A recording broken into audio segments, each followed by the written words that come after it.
నేను కూడా కావచ్చునేమో అప్పుడప్పుడు అక్కడక్కడ, కానీ జీవితాన్ని పాటగా మలుచుకుని, జనం పాటగా మలుచుకున్నటువంటి తనను తాను చెప్పుకుంటూ శిల్పులుగా మారి తమ జీవితాన్ని పాటలు అనేటువంటి శిల్పాలు చేసి ప్రజల యొక్క ముంగిళ్లలోకి, వాళ్ళ యొక్క దోసిళ్లలోకి పంపేటువంటి నిజమైనటువంటి జన జీవన చిత్ర శిల్ప కవులు గోరటి వెంకన్న అందశ్రీ అని గర్వంగా ప్రకటిస్తున్నారు.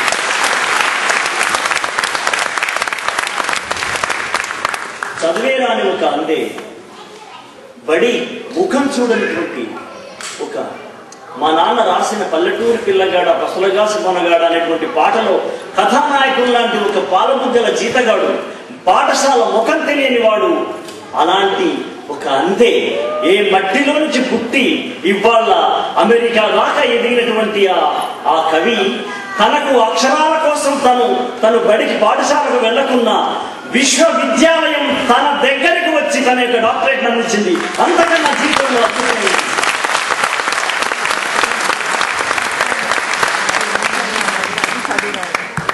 తాను రాసిన పాట ప్రాథమిక పాఠశాలకు వెళ్లకుండా ఎదిగిన వ్యక్తి రాసిన పాట పట్టభద్రులు చదువుకునేటువంటి కళాశాలకి పాఠ్యాంశం కావడం కన్నా జీవితం ఇచ్చే అద్భుత కారణం.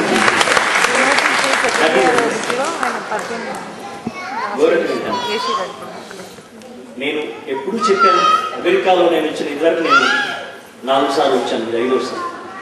నేను ఎప్పుడు చెప్పాను, అనేక వేదికలు మీరు చెప్పాను, ఒక దశాబ్దపు ఉత్తమ కవి, ఉత్తమ దశాబ్దపు కవి పాట అని ఏదైనా ఒక అవార్డు పెట్టినట్టయితే ఆ అవార్డు పల్లె కన్నీరు పెడుతుందనే పాటకు రావాలి, మా గోరటి వెంకన్నకు రావాలి.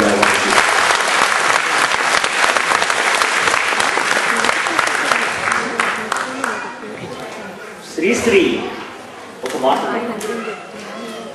నా దృష్టిలో పూర్వ కవుల దృష్టిలో నన్నయ్య, తిక్కన, ఎర్రాప్రగడ కవిత్రయం కావచ్చు. నా దృష్టిలో ఒక తిక్కన, వేమన, గురజాడ నా దృష్టిలో కవిత్రయం అంటాడు ఆయన. అదే తమ్ముడు చెప్పింది. నేనంటాను ఒక వేమన, ఒక సుద్దాల, ఒక గద్దర్, ఒక వెంకన్న, ఒక అందశ్రీ, వీళ్ళు కూడా మన దృష్టిలో కాలం జరుగుతున్న కొద్ది కవిత్రయాలుగా మారిపోతారు. అలాంటి గేయ కవిత్రయంలో ఒకడు గోరటి వెంకన్న.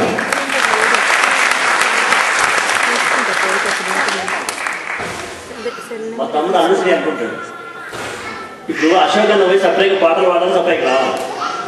మేమేమో ఆయన ఎన్నుకున్నాం, ఈయన మాట్లాడుతూ మేము ఎన్నుకుని చేయాలి.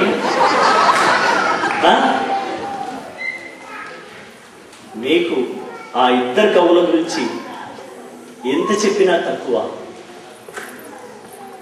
సినిమా రంగంలోకి నేను వచ్చిన తర్వాత డెఫినెట్గా ఒక వ్యాపారాత్మకమైనటువంటి సినిమా రంగంలో నేను కవిగా మారిన తర్వాత ఇంత గొప్ప ప్రజాకవుల మధ్య నన్ను కూడా చేర్చడం అనేది ఇక్కడ ఉన్నటువంటి మిత్రుల యొక్క హృదయ సంస్కారంగా నేను భావిస్తూ వాళ్ళని నమస్కారం తెలియజేస్తూ, మన అమ్మ చాలామంది పిల్లలు అంటుంటారు, మేము ఓడిపోతామేమో అంకుల్, మేము ఈ పలానా పరీక్షలో మేము ఫెయిల్ అవుతామని అంటున్నాను. నేను ఆ పిల్లలు చెప్తా ఉంటాను, ఎవరిని ఓడిపోవడానికి ఈ భూమి మీద మన అమ్మ కనలేదయ్యా.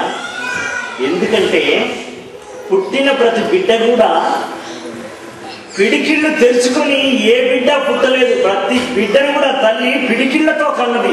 పుట్టిన ప్రతి బిడ్డని మీరు వెంటనే పోయి చూడండి, వాడు పిడికిళ్ళు మూసుంటాడు తప్ప తెరిచి ఉండడు. దాని అర్థం ఏంటంటే ప్రతి బిడ్డని తన తల్లి విజేతలుగానే కన్నది అన్న విషయాన్ని మనం అందరూ అర్థం చేసుకోవాల్సిన అవసరం. That is our mother. అలాగే అమ్మ కడుపులో మనం ఉన్నప్పుడు అమ్మకు వాంతులు వస్తూ ఉంటాయి, వేవిళ్ళు వస్తూ ఉంటాయి. అందరూ అంటారు ఏదో వాసన వచ్చి కక్కుతా ఉంది, ఏదో తాలింపు వాసన వస్తుంది, కిరోసిన్ వాసన వస్తుంది, గ్యాస్ వాసన వస్తుందో. అది కాదు. అమ్మ ఎందుకు అలా వాంతి చేసుకుందంటే వేవిళ్ళ వంకతో తను తిన్న అన్నము, వేవిళ్ళ వంకతో తను తిన్న అన్నము వెలికి వెడలించి మనముండే కోసమై చోట చోటుంచే మన తల్లి. నా కడుపులో ఉన్న బిడ్డ పాదాలకు ఆ మెతుకులు ఒత్తుకుపోతాయో ఏమో అని కక్కింది తప్ప వాసన వచ్చి కక్కలేదు. అది మన తల్లి యొక్క గొప్పతనం. ఈ తల్లి గొప్పతనం ఎందుకు చెప్పానంటే, మిమ్మల్ని కన్నా మీ తల్లులకు కాళ్ళకి దండం పెట్టుకోవడం కోసం మాత్రమే మా అమ్మను నేను జ్ఞాపకం చేసి మీ తల్లులను కూడా నేను జ్ఞాపకం చేసుకుంటున్నాను.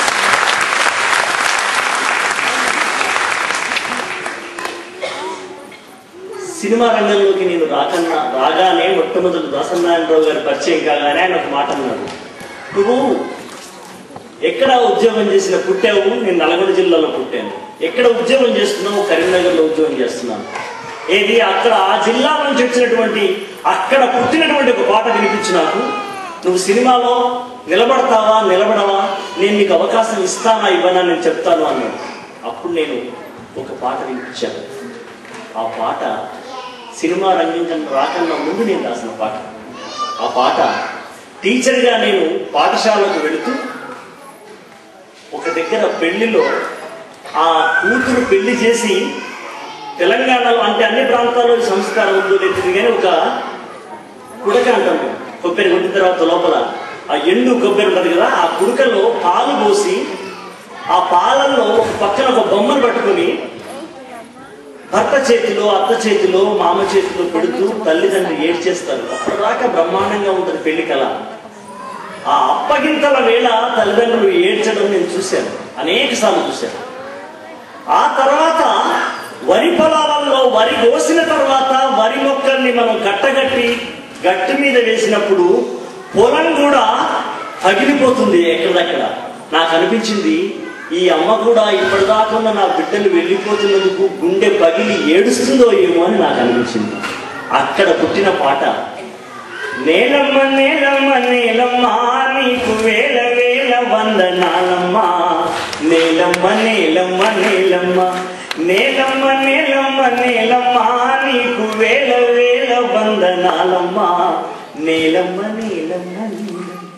సాలేటి వానకి తుళ్ళింత, ఇంకా సాలు సాలుకు నువ్వు బాలెంత, నీళ్ళనే చలివాలుగా గాలినే ఉయ్యాలగా, నీళ్ళనే చనువాలుగా పక్కల డొక్కల రెక్కల నువ్వు సక్కంగా మోసేవు మొక్కల, పర్వమొచ్చి చేను వంగే పైరు, పర్వమొచ్చి చేను వంగే పైరు కాపు మేను పొంగే, పంట బిడ్డను రైతు బండికెత్తినంక పగిలిపోతుందమ్మ నీ కన్న కడుపింక, నేలమ్మ నేలమ్మ నేలమ్మ నేలమ్మ నీకు వేల వేల వందనాలమ్మ.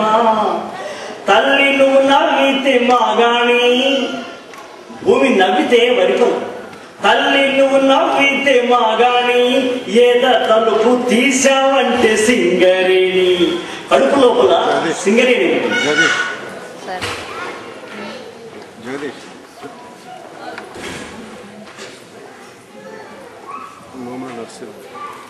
తల్లి నువ్వు నవ్వితే మాగాణి, ఏద తలుపు తీసావంటే సింగరేణి. తలుపునే తవ్వి తీసిన మనసునే తొలి చేసిన, పొట్ట తిప్పలకు బిడ్డలు నీ పొట్టలో పడుతున్న తిప్పలు. అంటే గర్భవతి తన కడుపులో బిడ్డనో అంటే అమ్మాయినో అబ్బాయిని పెట్టుకుని క్షేమంగా ప్రసవిస్తే బాగుండు, నా బిడ్డ క్షేమంగా పుట్టాలని గుడి చుట్టూ తిరుగుతుంది. సరిగ్గా నేలమ్మ కూడా కడుపులో గని కార్మికులు పెట్టుకుంటుంది. అందుకే తల్లి నువ్వు నవ్వితే మాగాణి, ఏద తలుపు తీసావంటే సింగరేణి. తలుపునే తవ్వి తీసిన మనసునే తొలి చేసిన, పొట్ట తిప్పలకు బిడ్డలు నీ పొట్టలో పడుతున్న తిప్పలు. ఏ రోజు కా రోజు తీరి నూరెళ్ళ ఆయుష్ కోరి కడుపు